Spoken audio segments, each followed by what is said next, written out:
UW360 is proudly supported by BECU, a not-for-profit member-owned credit union. Pacific Office Automation, copy, print, workflow, and IT. Problem solved.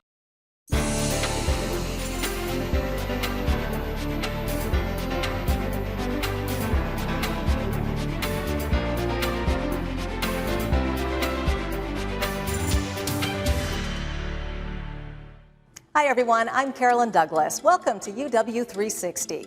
We're in the Smith Room of Suzzallo Library, which was built in 1935 as a reading room for rare books.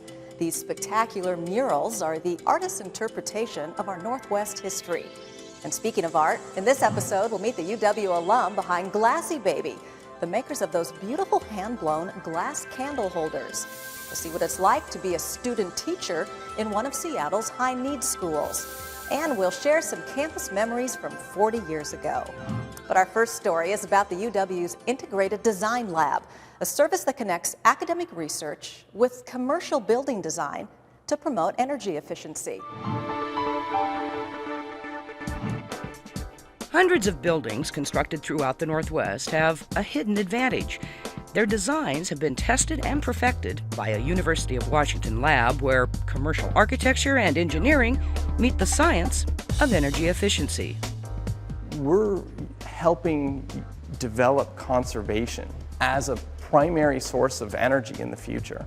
Essentially, we're trying to substantially reduce the amount of energy that commercial buildings use, and therefore reduce the amount of power that we have to generate in the region. The Integrated Design Lab, or IDL, is known for its innovative research into building designs with built-in energy efficiency. The lab tests architectural and engineering models, suggests energy-saving yet cost-effective options. Then, after construction, the lab measures the operational value of the IDL recommendations. The critical component of any good design process is setting early design goals, be they energy or lighting or cost, and then testing for performance in terms of meeting those goals throughout the design, construction, and operations process. One of the IDL's claims to fame is its testing and research into the energy-saving value of daylight in built environments. Lighting in commercial buildings consumes roughly 25% of the electrical energy used, or maybe the total energy used in a commercial office building. Being able to turn the lights off is the key component of highly energy efficient commercial buildings. That means good access to daylight. And it'll move with the model. The IDL's daylighting lab measures how a building's design and location affect lighting, cooling, and heating requirements. Here, the heliodon emulates the Earth's rotation relative to the sun. Researchers select the latitude of the building site, set the time of year, then rotate architectural models through hours of the day, measuring the angle and the movement of sunlight through a building's interior. And we measure the brightness in the sky here. The lab also recreates the overcast skies of the Pacific Northwest. Light sensors measure the difference between overall ambient light and the percentage of light reaching the inside of a building. So if we can turn the lights off, reduce the cooling load, keep the sun out of the buildings, then we can actually almost eliminate cooling in buildings and take that capital and reinvest it in other energy efficiency measures that will reduce the heating that we put in our buildings, which is the dominant way we use energy. Although much of this work is now modeled on computers, the daylighting lab helped create those computer programs and break new ground in energy-efficient designs for commercial buildings. And many of the designs percolating from the Integrated Design Lab are old ideas, now considered state-of-the-art. Funny enough, state-of-the-art ideas 60 years ago. Buildings that use daylight, buildings that are thin, buildings that have operable windows. The impact of the lab's research and testing is easy to find. The architects and engineers of the Terry Avenue office building used the IDL's services to design an award-winning space. It was one of the first buildings of its type with great daylighting, and it was the first office building built in Seattle without air conditioning since the late 1950s. And the newest tower at the UW Medical Center incorporates the latest innovations by IDL researchers. And what we found out was that the largest energy use in a hospital is for heating. More than 60% of its energy is used for heating, and yet it consumes enough energy internally, and most of that energy is turned into heat, that it shouldn't need heat until it gets below 20 degrees outside. So it was sort of like, Houston, we have some sort of a problem here. The lab developed strategies to construct hospitals that are 50% more efficient at no additional cost. And the applications for the IDL's research are not just regional. The lab is now working with medical centers in the nation's 5 largest cities. I think what we've done regionally is, one, build a bridge between academic research and practice. And in architecture, that always isn't as connected as it should be. We also educate these folks so that they can export this as a skill around the country. We've worked on over 600 buildings since 1999 in the Pacific Northwest, and we're completing roughly 2 million square feet of construction every year. It's a really great and exciting time. If you'd like more information on the Integrated Design Lab, you'll find a link on our website, uwtv.org/uw360. And up next, a look at an innovative partnership to give students a better education as UW360 continues.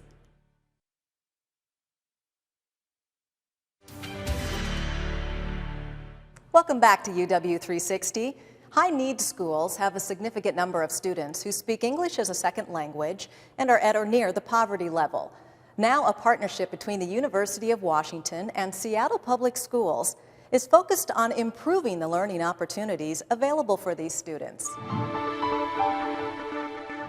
So how about this rockets? Is that a capital R or a lowercase? There's a unique partnership that's changing the face of education in Washington State. Game. A partnership where public schools get free expert teaching help and where student teachers get instruction and immediately practice what they learn in the classroom. Nice job. This partnership is impacting schools with students who have the highest risk for failure. The University of Washington College of Education, the public schools, and the Ackerley Foundation have come together to create opportunity and new hope for thousands of high-needs students. The Teacher Education Program at the University of Washington is a program that prepares both secondary and elementary candidates. We prepare approximately 60 candidates every year that are certified as teachers and also receive a master's degree from the University of Washington. Marina Pita is a student in the Teacher Education Program. Marina spends time in classes at the university, but also spends many hours at Concord Elementary School, learning from UW faculty and working with students. It's one of 22 schools in the Ackerley Partnership. Being in the program is very intense. That's the word a lot of people use. It's a full-time job, really, is what it is. All the time you're always thinking about teaching, and I swear sometimes my best ideas come right when I'm falling asleep or right when I'm waking up and I'm thinking about what's going to happen. Exactamente, tienen razón. Teaching is always on your mind in this program. Miss Marina or I could come around and check your spelling. An endowment from the Ackerley Foundation puts University of Washington teacher education students like Marina in high-needs schools. The philosophy is that student teachers who work in high-needs schools will be better prepared to teach in any school. And we had learned through our research that a lot of new teachers want to teach in high-risk schools. You know, they come in with a passion. It's kind of like having eye. Yet they're not given the support and the tools they need to succeed, and they end up dropping out or leaving those high-risk schools after a couple of years. What it's doing is bringing the students from the university out into the schools so that they're getting a first-hand experience of what it really is like to be a teacher. This is our 4th lesson with this group. One of the innovative aspects of the program is on-site literacy training. UW teaching education students are paired with elementary students to help them learn to read. Afterwards, they review their teaching strategies. And your use of the clues and repeating the clues, I thought was incredibly effective. Dijo la tele que va a nevar. The TV said it's going to snow here. We want to develop what we call thoughtfully adaptive expert teachers who have the subject matter knowledge, knowledge of children, knowledge of development, and actually can take that knowledge and use it flexibly as they're observing students' strengths and weaknesses. Marina is a fluent speaker of Spanish and a recipient of a fellowship from the Edgar and Holly Martinez Foundation. At Concord, she's able to help students learn to read in their native language. They know from Spanish. You can tell their background knowledge of Spanish comes out in learning English. We're trying to deal with the issue of literacy by building on children's first language. So we're giving them more time to build up that second language and at the same time honouring their first language, honouring their culture, honouring what's familiar to them. Does everybody agree to make it red? Is that okay with everybody? Yeah. Okay. When Marina is done with the school day, she works at the YMCA with students from the school. The idea is to get to know the students in a different context outside of the classroom. So we decided that one of the things we wanted candidates to learn was to think about how kids learn in and out of school, how to connect with families, how to build relationships with parents. Well, we have a Puerto Rican group that comes in and plays music and they dance, and this is not something you do every day in class. So you get to see who these kids really are outside of school. Students like Marina are receiving the best preparation possible to teach in high-needs schools. The partnership between the University of Washington and the Ackerley Public Schools Network is a model that is sustainable, a model for success. My experience with Marina is she's just very perceptive about kids. She gets to know who they are and where they're coming from, and then sets high expectations for where she wants to get them. And that's so beneficial for their learning, and it shows that she's going to make a great teacher. I love everything about teaching. I guess the best moments, those key moments are those aha moments. And that's what I live for, is when kids make a connection. I want to go to the UW when I grow up. Excellent. Since we first aired this story, Marina has graduated from the program. She's now a 4th grade Spanish teacher. She's working at the same school, Concord International Elementary, teaching the same kids she met as a student teacher. You can find a link to more information about the teacher education program and other stories on our website. And stay with us. We're traveling back in time for a look at campus life 40 years ago as UW360 continues.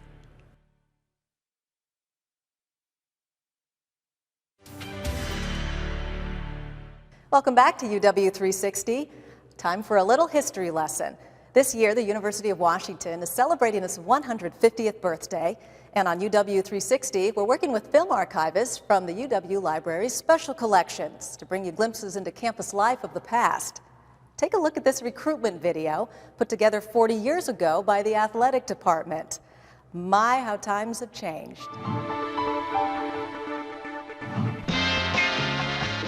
Welcome to Seattle, the pearl of the great Pacific Northwest and the home of the University of Washington.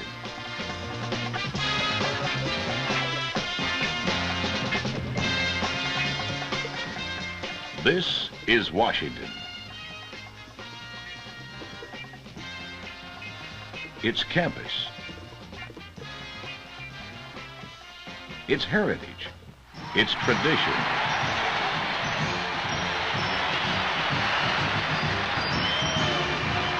its fans, and its spirit. Proud byproducts of that dynamic force known as the purple and gold.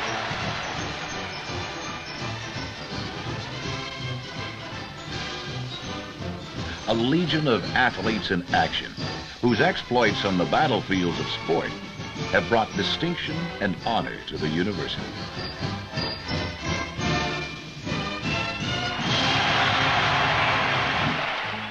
The university campus is a complex union of minds and men, of bricks and books. It's a vast collection of resources for learning, a storehouse of man's heritage of knowledge, and a forum for creative investigation and the discovery of new knowledge. Above all, a university is a center for ideas. The qualities of you, the incoming student to the University of Washington, consist of imagination, perception, courage, and technical mastery. They're not necessarily confined to those who paint, sculpt, compose, or write, nor are they limited to the genius. The creative mind experiments and builds at every level and in every field, from medicine, law, and teaching, to social work, economics, and engineering. This is Washington, where not all that higher education has to offer can be found in the classroom. Among the most valuable moments, remembered and laughed about for years, are those times shared by friends in a living group. On a visit to one of Washington's colorful dormitories, you'll find all the comfort and convenience of home. The leisure and relaxed atmosphere of the dorms offer a unique experience in living on campus.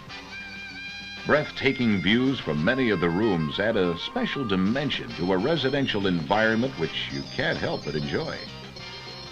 The geography of a small city, commonly known as the U District, whose major thoroughfare, University Way, is forever alive with students checking out the stores, the shops, the scenery,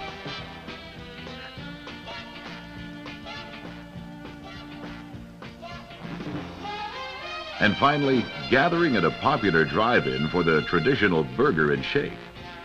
It is this kind of a campus community that has created a convenient and personalized environment. The university is where the making of new friends and development of special interests and goals abound in all areas. This is what Washington is all about. Another thanks to the UW Library's special collections for that look back. And stay with us. We'll be right back with the illuminating story of Glassy Baby.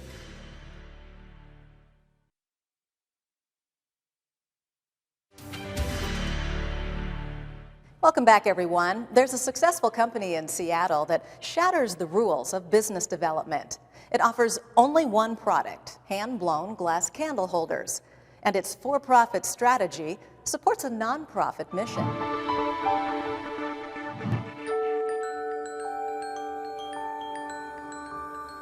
There's a company in Seattle that makes and sells one simple product: hand-blown glass votive candle holders. It's a successful business defying all odds. Founded by a woman who herself defied the odds by beating cancer. In retail, as a rule, you cannot sell one thing. But pretty much every rule there is to retail, we broke. And I think that really contributes to being authentic and being what we are and how we define ourselves. We are a mission company. I don't believe I'm going to be the person that's going to help contribute to finding a cure for cancer. I do believe that we as a company can help people find what they need to heal. And that's our mission. The company is Glassy Baby. Its mission and its product all started when the founder, Lee Rhodes, was diagnosed with bronchial tube cancer. She was 32 with 3 children, all under the age of 4. While she was sick and struggling with the effects of chemo, her husband brought home small cups he had made in a glass-blowing class. I just dropped a tea light into one of the things he just brought home, and it lit up, and it stopped kind of everyone in the room short. And we couldn't believe what had just happened. This magical color and light and dance started in front of us. We used the Glassy Baby during that entire time to kind of keep calm around the house and really just be that little beacon of color and light in our lives. The original baby-sized glass cups were in high demand by Lee's friends and family. They proved so popular, the design was perfected, glass blowers were hired, studio and retail space opened. It made sense that if we were going to work, we would kind of stay true to our mission in life, which is really figuring out a way to give back to other cancer patients. And so Glassy Baby was born kind of with that mission. It's still our mission. Lee's goal is to give 10% of the company revenue to nonprofit organizations with cancer patients and their needs at the forefront. The chemo room is like a battlefield, and those of us that got out need to take your experience and live by some of those codes that you learned on that battlefield. One entire line provides a direct path for consumer-driven donations. Buy the Glassy Baby named True White, for instance, and 10% of the retail price goes directly to patient needs at Seattle Cancer Care Alliance. It's not like you're just buying a candle holder. It's kind of a whole experience with it. And the fact that she does give back to different organizations and charities and things just makes it all the better. As a former University of Washington student and a grateful UW Medical Center cancer patient, Lee has a special affinity to the university. In addition to other giving, Glassy Baby helps support Lee's own nonprofit, the White Light Fund. It provides money for UW Medical Center cancer patients to use as they see fit. What we can do there is really help people that can't get their bus fare to get to treatment, they can't get that paperback book or that cup of coffee. And the University of Washington is a brother and a sister to us in that way because they also give care. So it's a real partnership that the two of us have. So, to their legion of fans, these simple handmade candle holders take on a meaning all their own. As Lee discovered during her battle with cancer, lighting a candle creates a center of hope and calm. I think we respond to color and respond to light, and sometimes we don't take the time to actually find enough of it to create warm memories and warm places in our heart and in where we live. I think it's the magic of something that's simple and really makes you feel not afraid and allows you to heal and think and pray and laugh and celebrate. You'll find a link to Glassy Baby and all of today's stories on our website. Stay with us. UW360 will be right back.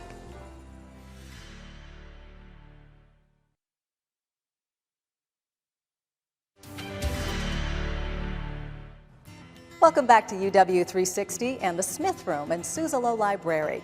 Before we leave you today, we wanted to give you a closer look at these beautiful stained glass windows. If you look closely, you'll notice that, like the murals in here, they also show scenes from our Northwest history.